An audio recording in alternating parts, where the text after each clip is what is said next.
स्वागत करता हूँ आपका अपने YouTube चैनल योग्यता इंस्टीट्यूट फ्यूचर साइंस पर। बेटा मोल कॉन्सेप्ट की मैंने पहली वीडियो अपलोड की थी और उस वीडियो में मैंने जनरल इंट्रोडक्शन दिया था मिक्सचर का, कंपाउंड्स का, एलिमेंट्स का। ठीक है, उसके बाद हम लेकर आए आपके लिए मोल कॉन्सेप्ट का सेकेंड लेक्चर। देखो, मोल कॉन्सेप्ट का सेकेंड लेक्चर रहने वाला है और ये 11th क्लास का लेक्चर है।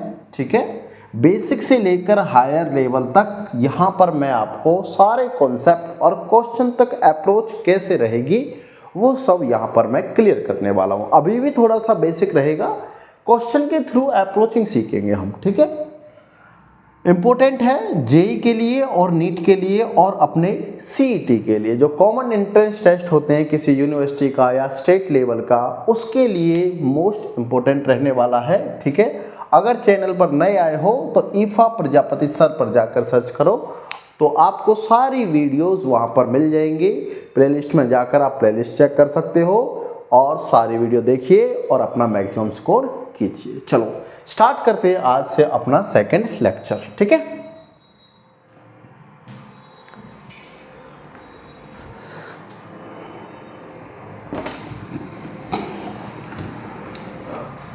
तो बेटा लास्ट टाइम मैंने आपको प्योर सब्सटेंसेस के बारे में बताया था, प्योर जो सब्सटेंस होते हैं।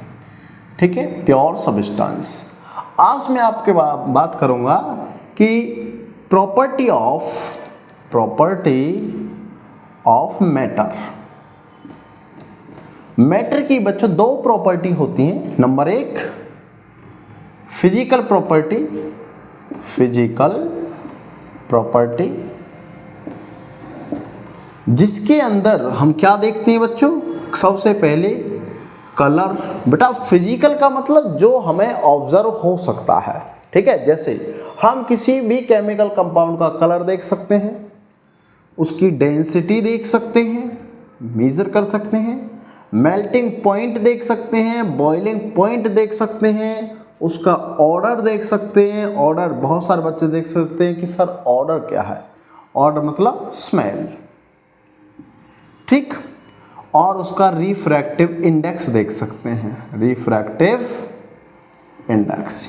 ये सारी प्रॉपर्टी फिजिकल प्रॉपर्टी के अंडर आती हैं। ठीक है, सेकंड प्रॉपर्टी इसकी है केमिकल प्रॉपर्टी। केमिकल प्रॉपर्टी इसके अंडर क्या आता है बेटा, जैसे composition, reactions, acidity, basicity,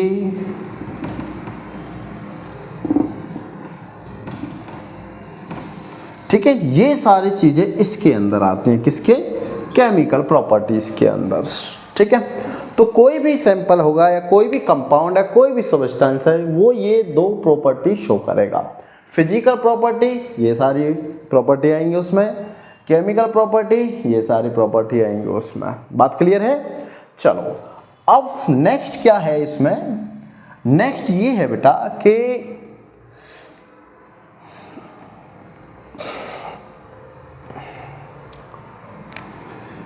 next क्या है बच्चों, नेक्स्ट है इसमें अपने पास में कुछ पॉइंट है, जैसे डेंसिटी। हम डेंसिटी हमने यहां पर बात की थी, तो डेंसिटी एक्चुअल में थी क्या थी डेंसिटी? बेटा डेंसिटी होती है अपने पास में मास अपॉन वॉल्यूम। इसका symbol rho. Okay, rho equal to mass upon volume. इसका मतलब ये है क्लोजनेस ऑफ एंटिटी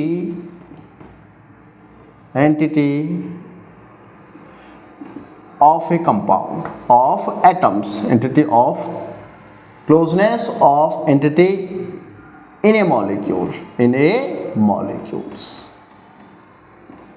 ठीक है, मॉलिक्यूल्स में जो एंटिटी है, एटम है, आयंस है, ठीक है, तो उनकी क्लोजनेस कितनी है ये मुझे बताएगा। ठीक है, और एक पॉइंट हम और क्या पढ़ेंगे यहां पर अभी, जैसे हम बात करते हैं बॉइलिंग पॉइंट। क्या होता है भाई बॉइलिंग पॉइंट? बॉइल पॉइंट वो नहीं है कि किसी टेम्परेचर पर कोई चीज़ बॉइल हो जाए, ये तो नॉर्मल सी डेफिनेशन है। A particular temperature at which substance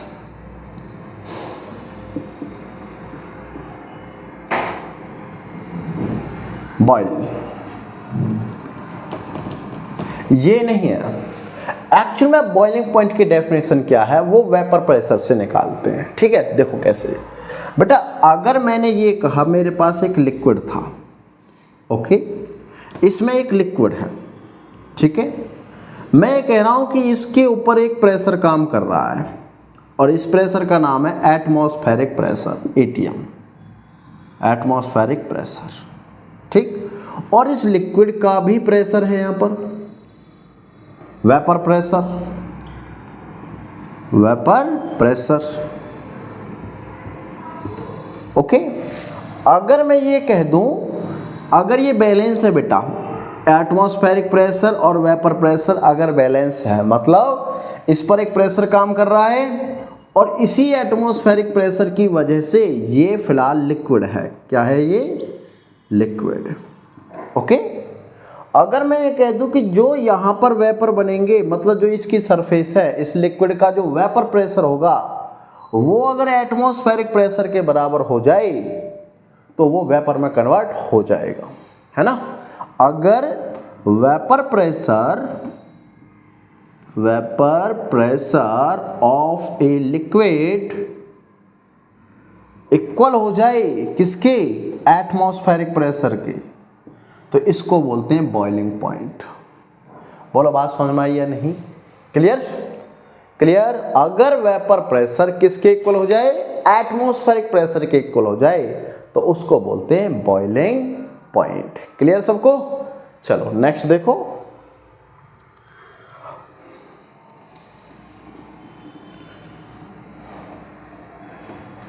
next अपने पास आता है बेटा टेम्परेचर, ओके। क्या है? हमारे पास तीन टाइप के टेम्परेचर, तीन टाइप की यूनिट्स में टेम्परेचर होता है, ठीक है। पहला क्या बेटा? पहला होता है डिग्री सेल्सियस।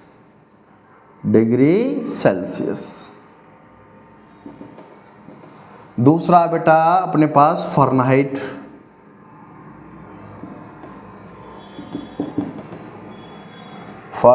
स्पेलिंग में थोड़ा मिस्टेक हो सकता है। तीसरा केल्विन, ओके, फ़ारेनहाइट और ये केल्विन, REHNIT, फ़ारेनहाइट, ठीक है। देखो डिग्री सेल्सियस जो होता है बेटा वो 0 से लेकर 100 तक, ठीक है। 0 डिग्री जो है इसमें ये फ्रीजिंग को इंडिकेट करता है और 100 डिग्री क्या करता है बेटा? बॉइलिंग को। और ये किस में मिलता है आपको? ये मिलता है थर्मोमीटर में, ठीक है। फ़ारेनहाइट जो रहेगा, फ़ारेनहाइट उसको कैसे निकालते हैं? Fahrenheit equal to 9/5 degree Celsius plus 32। अगर मेरे पास में कोई डिग्री है तो उसको निकालेंगे हम, फ़ारेनहाइट कैसे निकालेंगे? 9/5 डिग्री सेल्सियस प्लस 32, और इसकी रेंज कितनी होती है बेटा? 32 से लेकर 212 तक, ओके। अगर ये वैल्यू 0 डिग्री रहे तो ओवरऑल 0 हो जाएगा, इसका मतलब 32 और ये 212 तक होती है। बात समझ में आ गई?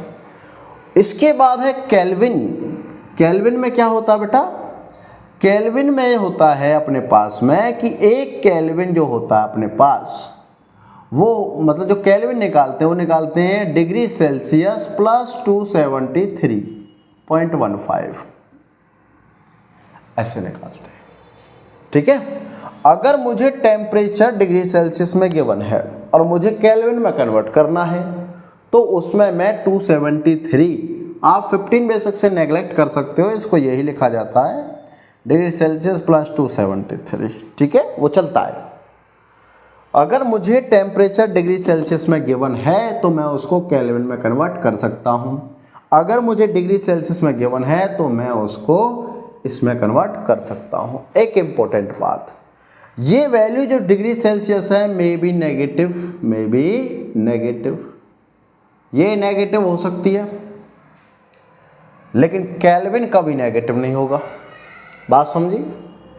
नॉट नेगेटिव, ये कभी नेगेटिव नहीं होगा, ये आपको ध्यान रखना है, कभी नेगेटिव नहीं जाएगा ये वाला केल्विन।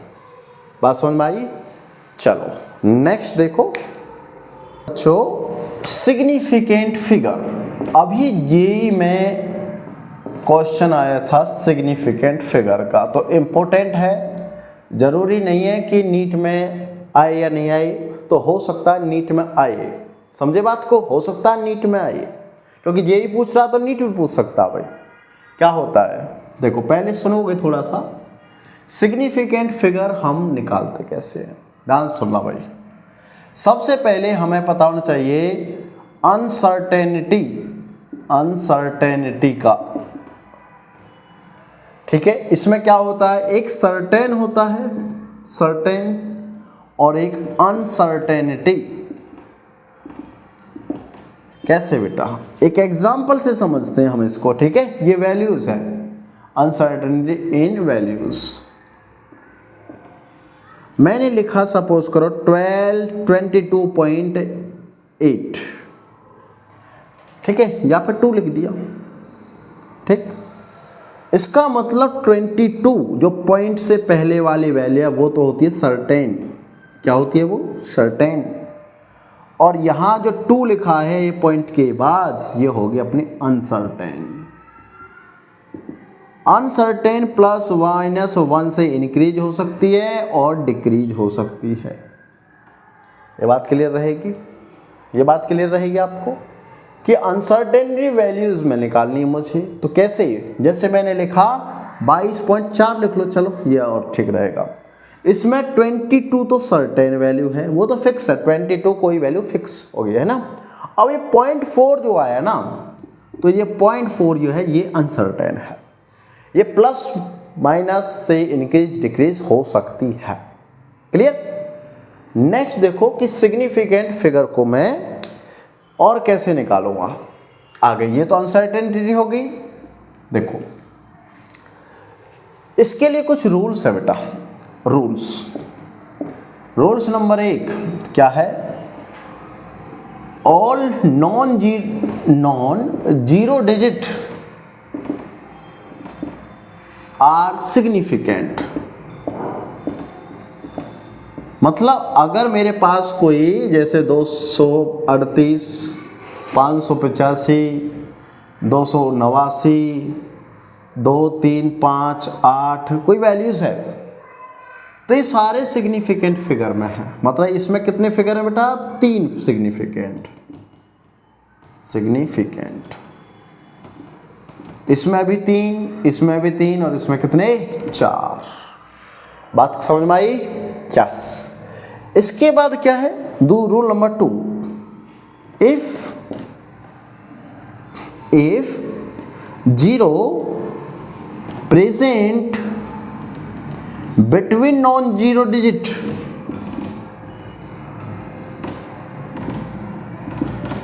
Are significant.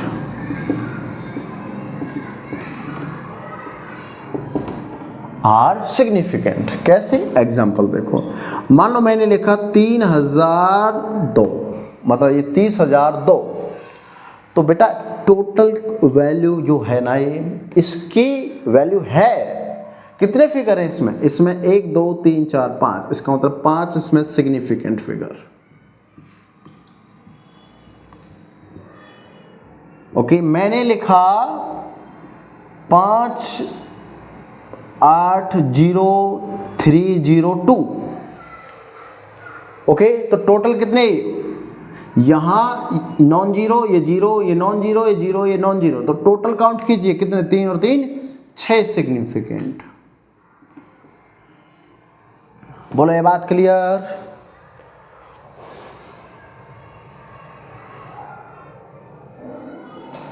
यस और नो। थर्ड पॉइंट क्या है, zero proceeding to non zero digits are not significant। अगर जीरो से स्टार्ट हो रहा है तो सिग्निफिकेंट नहीं है। जैसे एग्जांपल देखो, मतलब मैंने लिखा 0.08, इसका मतलब एक सिग्निफिकेंट, जीरो से स्टार्ट हुआ। मैंने सपोज करो ये इसमें लिखा 0.03, तो भी एक सिग्निफिकेंट हो।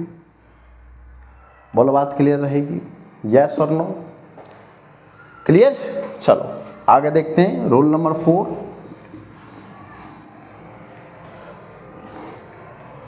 तो fourth rule, zero at the right consider insignificant. जैसे एग्जाम्पल देखो, जीरो से स्टार्ट हुआ और यहाँ लिखा मैंने 800, इसका मतलब इसमें 3 सिग्निफिकेंट। कितने सिग्निफिकेंट है? 3। अगर मैं लिख रहा हूँ 0.8 या 0.2303 या 2300, तो कितने? 4। बोलो यस और नो? क्या आपको सिग्निफिकेंट फिगर समझ में आया? मैं दोबारा क्लियर करता हूँ।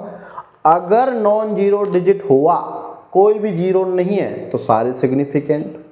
क्लियर? अगर जीरो बीच में रहा नॉन जीरो डिजिट के, तो भी सिग्निफिकेंट। अगर जीरो और अगर पॉइंट के बाद नॉन जीरो डिजिट है और उसके बाद फिर जीरो है, तो सिग्निफिकेंट है। बस एक जगह नहीं था ये, क्या कि जीरो के बाद 0008, तो 1 ही है केवल। ये बात समझे? यहाँ लास्ट में रहेगा तो सिग्निफिकेंट होगा, कोई दिक्कत नहीं। एक इंपॉर्टेंट और समझिए, क्या? If amount then zero at right side are significant. अगर अमाउंट के बारे में चर्चा की जाए तो वो सिग्निफिकेंट होगा। जैसे मैंने कहा 2 किलो शुगर, अब मैं इसको 2.00 लिख सकता हूँ।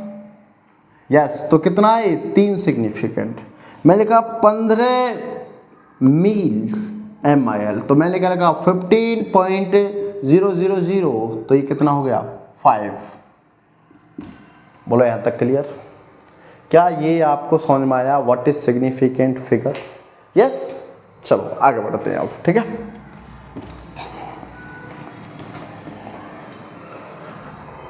Dalton's theory. डाल्टन्स ने एक्सप्लेन किया कि एटम्स जो कंपोज्ड हो रहे हैं ना, क्या हो रहे हैं? एटम्स जो कंपोज्ड हो रहे हैं वो इंडिविजुअल है। ठीक है? कैसे हैं वो? इंडिविजुअल है।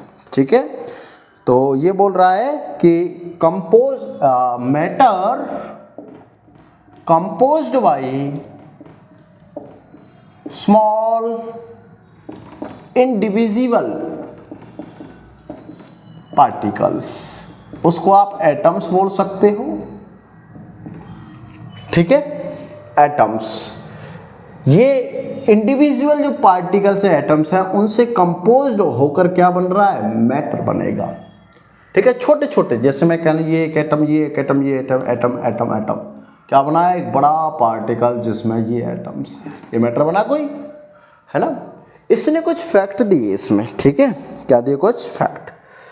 तो पहला तो यही था कि इंडिविजुअल पार्टिकल्स। दूसरा इसने पॉइंट क्या दिया था इसमें? इसने लिखा all atoms of A compound,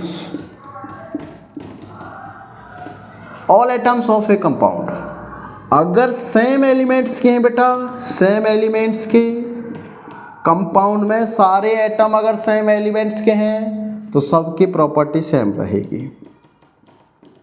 same property. और अगर वो डिफरेंट एलिमेंट्स के हैं, डिफरेंट एलिमेंट्स, तो प्रॉपर्टी डिफर रहेगी। प्रॉपर्टी क्या रहेगी? डिफर रहेगी। बोलो ये बात समझ में आई है? अगर किसी कंपाउंड में सेम एटम है, सारे सेम, मैंने कहा हाइड्रोजन हाइड्रोजन है, तो सारे हाइड्रोजन्स की प्रॉपर्टी सेम। मैंने कहा किसी कंपाउंड में हाइड्रोजन और ऑक्सीजन है, तो बेटा हाइड्रोजन की प्रॉपर्टी अलग, ऑक्सीजन की प्रॉपर्टी अलग। बोलो बात समझ में आई? यस। चलो तीसरा पॉइंट क्या कहा इसने? Atoms are combined then form compounds.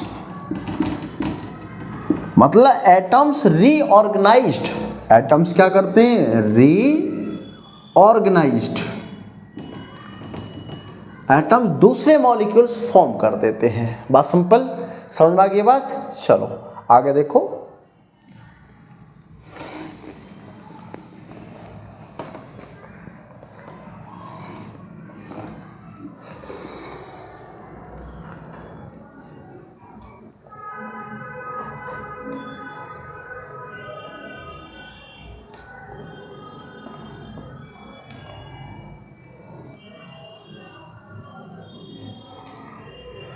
Jail Dalton जो था, इसने लॉ ऑफ केमिकल कंपोजिशन को एक्सप्लेन किया था बेटा, ठीक है। लेकिन law of combining gaseous in volume, इसको इसने एक्सप्लेन नहीं किया था। ये पॉइंट याद रखना है पहला, ठीक है। और इसने मेन रीजन नहीं बताया, main reason not explain of atoms combining of atoms, या not explain combining of atoms, combining of atoms, या कॉम्बिनेशन लिख लो, कॉम्बिनेशन ऑफ एटम्स। इसने मेन रीजन नहीं बताया, ठीक है। लॉ ऑफ केमिकल कंपोजिशन को तो एक्सप्लेन किया इसने, लेकिन इसने combining gases in volume, gases का जो वॉल्यूम, गैस से जो कंबाइन, मतलब गैस जो फॉर्म हो रही थी, किससे? गैस कंबाइन होकर, तो उसको इसने नहीं एक्सप्लेन किया। दूसरा, इसने मेन रीजन नहीं बताया कि एटम्स क्यों कंबाइन हुए, क्यों एक दूसरे से वो चिपके, इसने कुछ नहीं बताया। बोल बात समझ में आ गई यहाँ तक? चलो बस ये था बेटा अपना बेस, और अब हम स्टार्ट करने वाले मोल, ठीक है। छोटे से 2-4 पॉइंट बताऊंगा, उसके बेस पर आगे सीखना मुझे, ठीक है। देखो अब ध्यान से सुनना भाई, अब तक ठीक है, जितना भी लिखा हमने थ्योरेटिकल था, अब ध्यान से सुनना, ठीक है। देखो मोल क्या होती है? एक मेजरमेंट एंटिटी होती है, एक measurement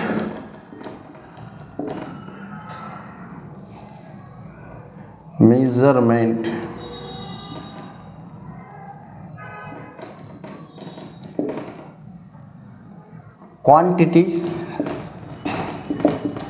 at microscopic level,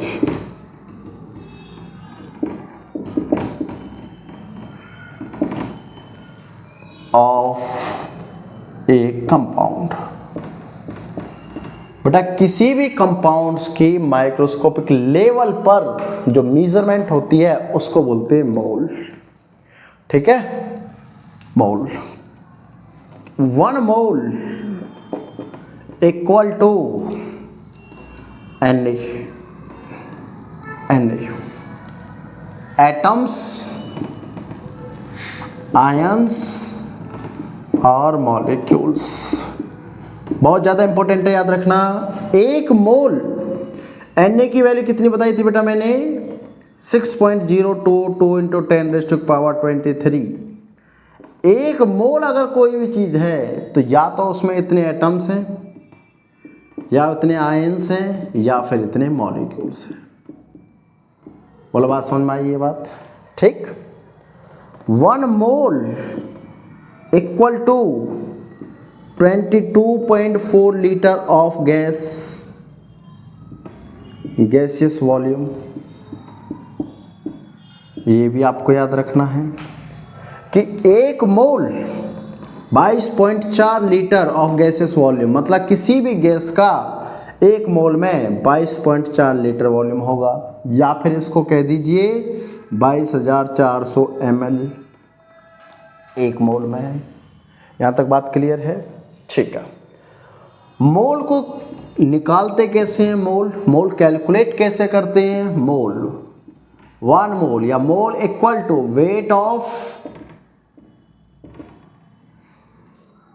wait of compound या एलिमेंट, एटम लिखो, weight of atom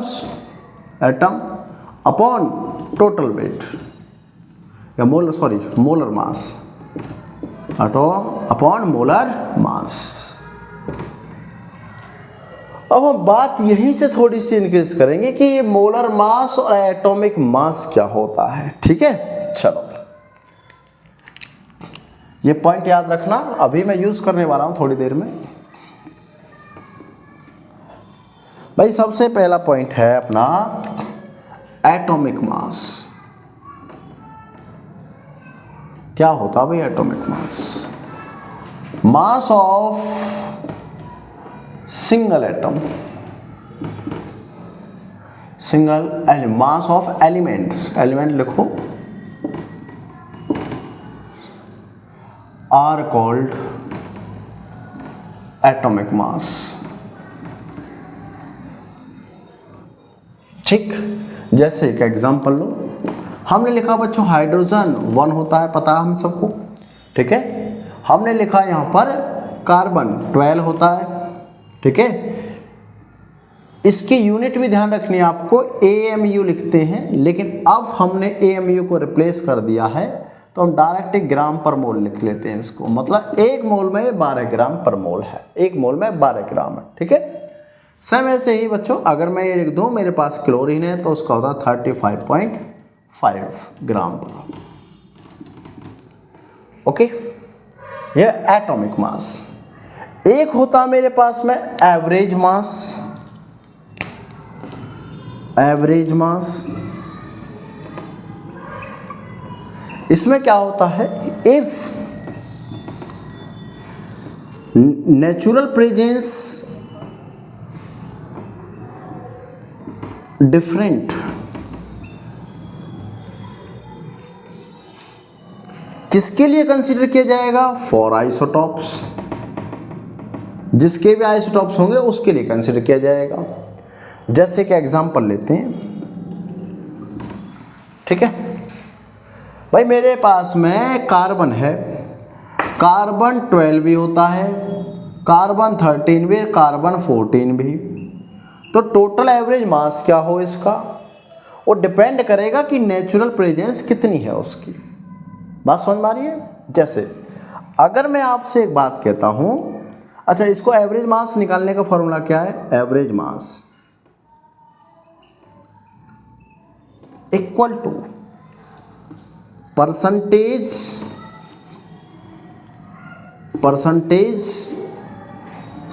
in nature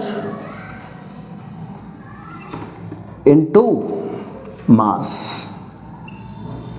by 100, और ये होगा समेशन, मतलब जितने भी होंगे सबको सम कर देंगे। ठीक है, एक क्वेश्चन लेते हैं भाई। क्वेश्चन क्या है? क्वेश्चन बहुत सिंपल सा क्वेश्चन है। इसके बेस पर देखो, मैंने कहा बेटा मेरे पास में क्लोरीन के 2 हैं, एक है मेरे पास में क्लोरीन 35 और एक है क्लोरीन 37। ठीक है, अब मुझे इसका एवरेज मास चाहिए। इसकी जो परसेंटेज है बेटा वो 75% और इसकी 25% नेचर में। ओके, मुझे चाहिए इसका एवरेज मास। कैसे निकालूंगा बेटा? Percentage into 35 weight plus percentage into 37 weight upon 100। Calculate करो। इसको कैलकुलेट करने के बाद आता है 35.5, जो कि हम एवरेज मान सकते हैं। मुझे उम्मीद है शायद ये आप लोगों को क्लियर हो गया होगा, है ना? अब अगर किसी की भी तुम्हें प्रेजेंस दी जाए, नेचुरल प्रेजेंस आइसोटॉप्स दी जाए और मास बता दी जाए और पूछा जाए कि एवरेज मास कितना है, तो मैं इस फॉर्मूले से निकाल सकता हूँ। एक मैंने क्वेश्चन कर दिया है, ठीक है? बाकी आपसे कराऊंगा, डोंट वरी अभी, ठीक है? चलो, एक लास्ट मेरे पास में है मोलर मास। लास्ट क्या है? Molar mass. मोलर मास, ठीक है? सम ऑफ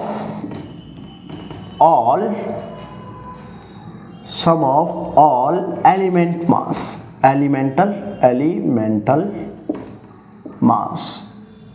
जैसे अगर बेटा मेरे पास एक ऑक्सीजन है तो इसका आपको पता 16 ग्राम है। अगर मैं ये लिख दूं कहीं 2 ऑक्सीजन तो 16 इंटू 2 इक्वल टू 32 ग्राम। अगर मैंने कहा मेरे पास H2O है, अब बेटा एक H का 1 और इंटू 2, क्योंकि 2 है, और प्लस में क्या एक ऑक्सीजन का 16, तो टोटल होगा 18 gram. This is the molar mass of H2। अगर मैं लिख दूं C6H12O6, तो कार्बन 12 होता है बेटा एक का, इंटू 6 है टोटल, प्लस एक होता है इंटू 12 है, प्लस एक ऑक्सीजन का 16 इंटू 6, कितना आएगा? 12×6 = 72 प्लस 12 प्लस 16×6 =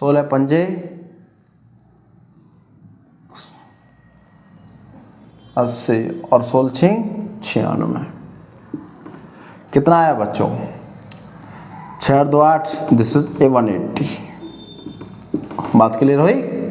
इस तरीके से निकालेंगे हम मोलर मास। बोलो, बात समझ में आई? चलो, आसान था, ठीक है। नेक्स्ट देखो,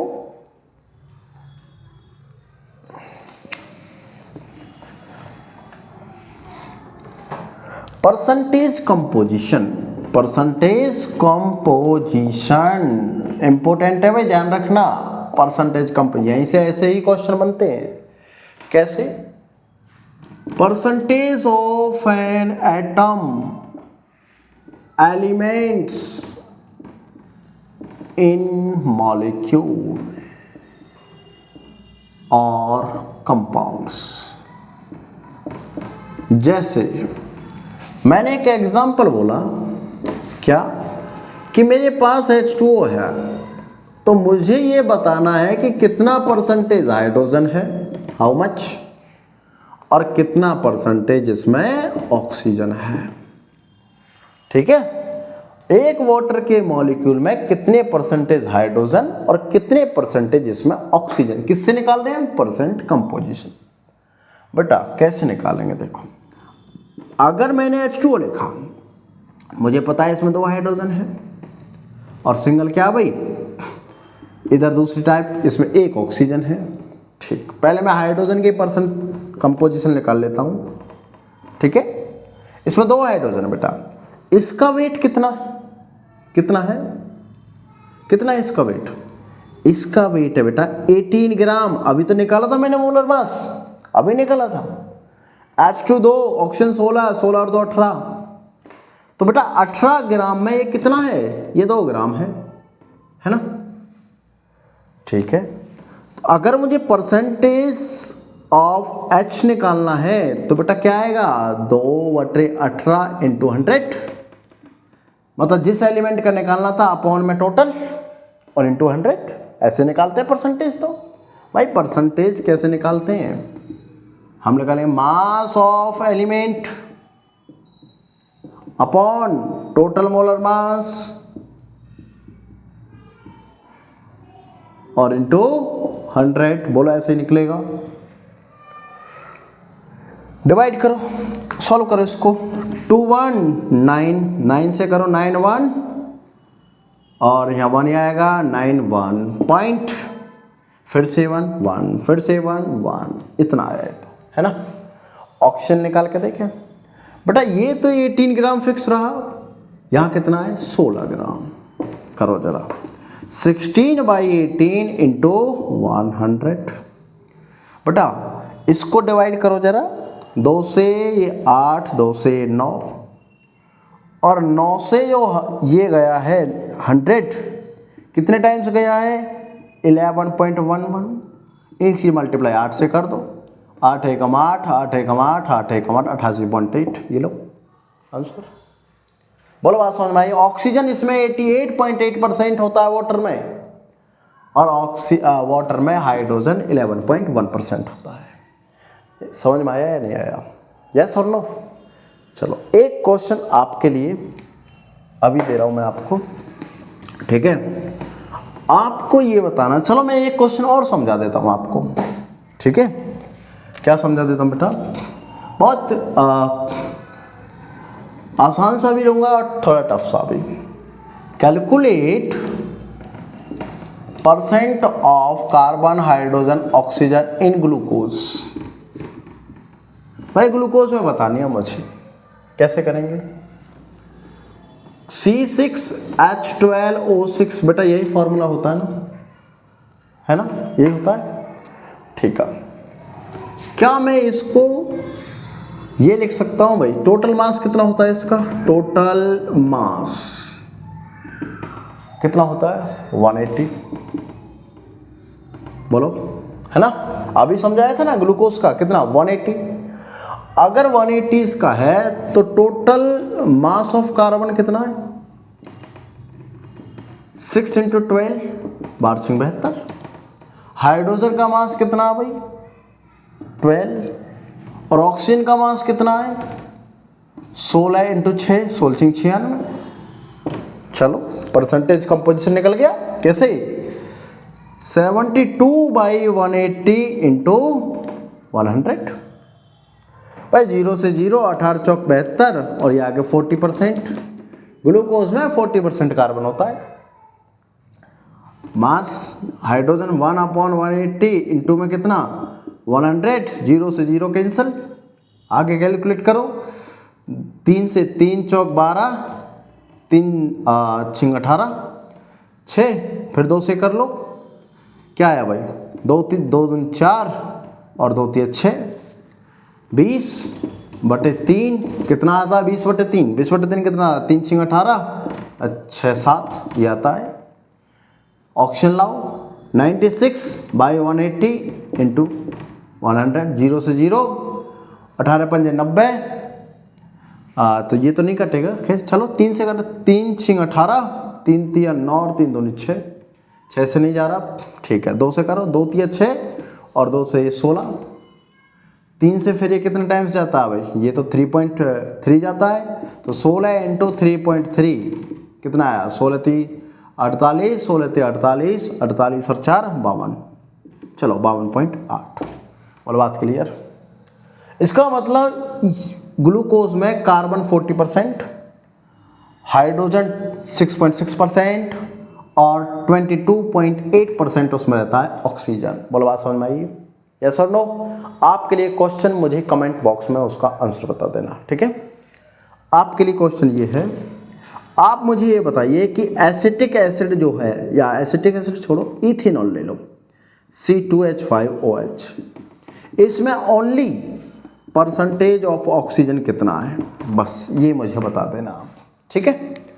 चलो नेक्स्ट देखो आगे।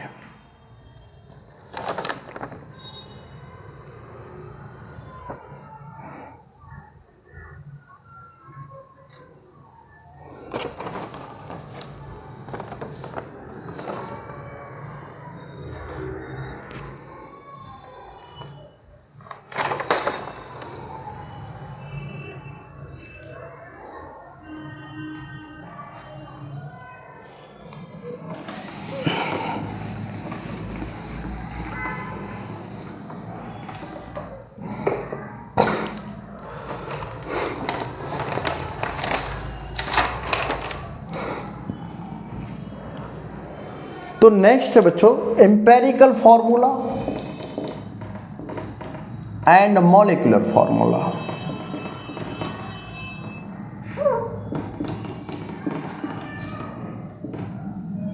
ठीक है, देखो यहीं क्लियर करते हैं इसको। बेटा एम्पेरिकल फॉर्मूला क्या होता है? Formula in small whole number,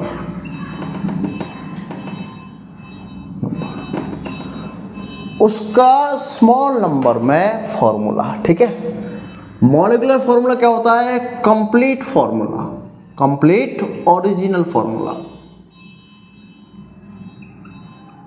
original formula.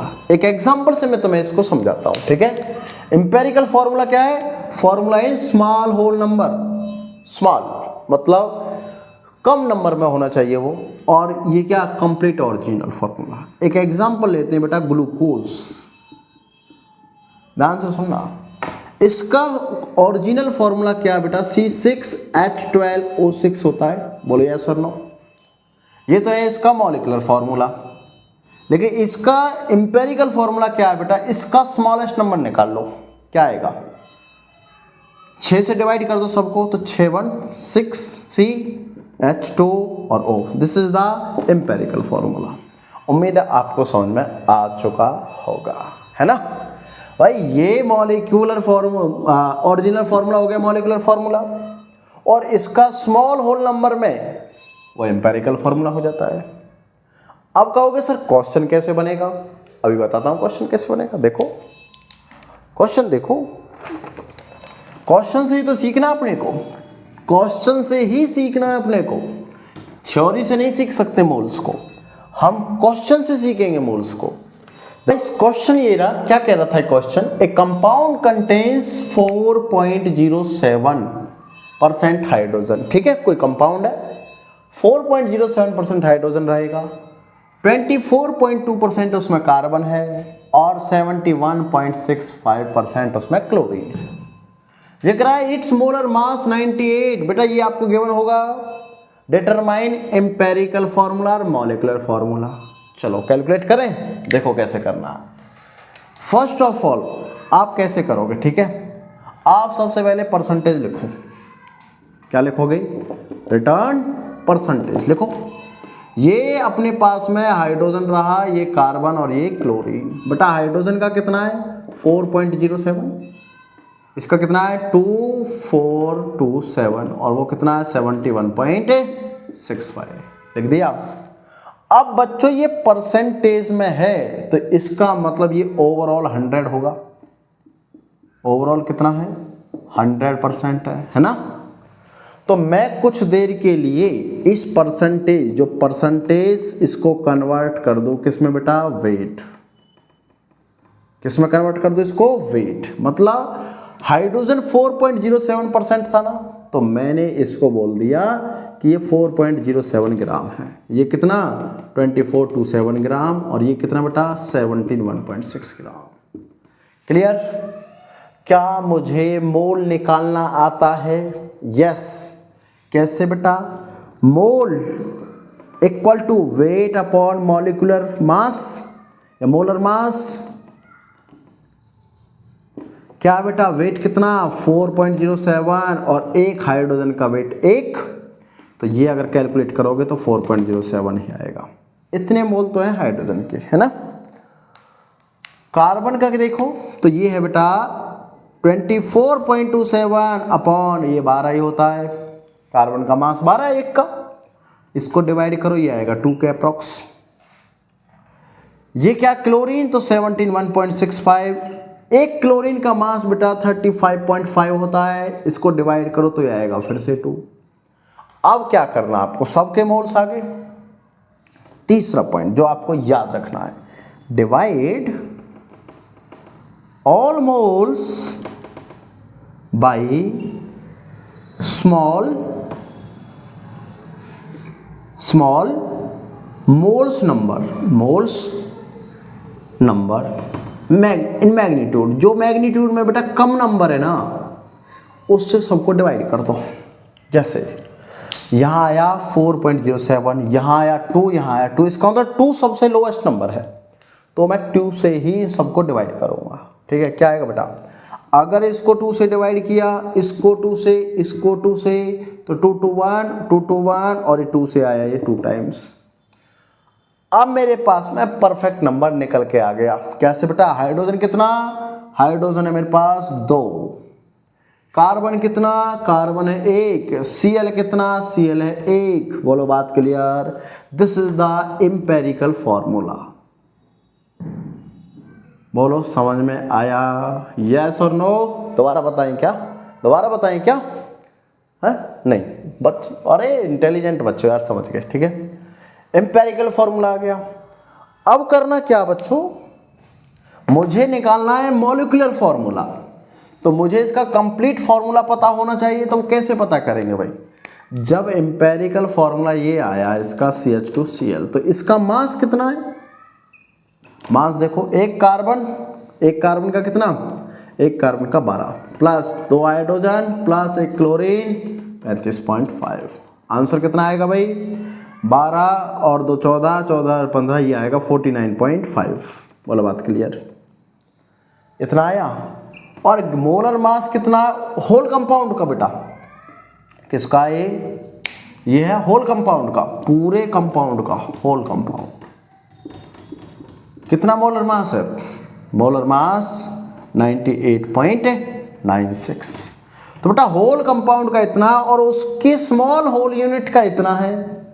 तो मैं टोटल कंपाउंड निकालूंगा तो क्या करूंगा, ओरिजिनल कंपाउंड अगर निकालूंगा, ओरिजिनल कंपाउंड्स, तो उसके लिए मुझे एक वैल्यू चाहिए, empirical formula, empirical formula into n।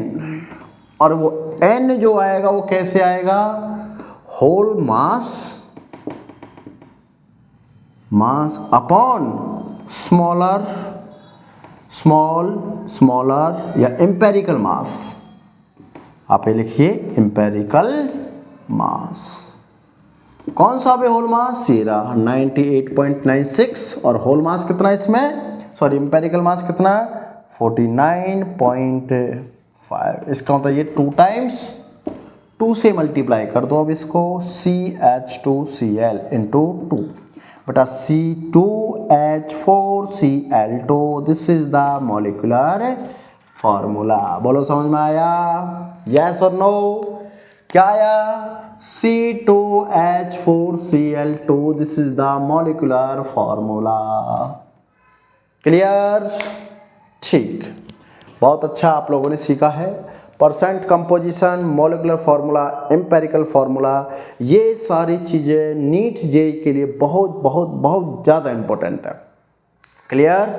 ठीक है।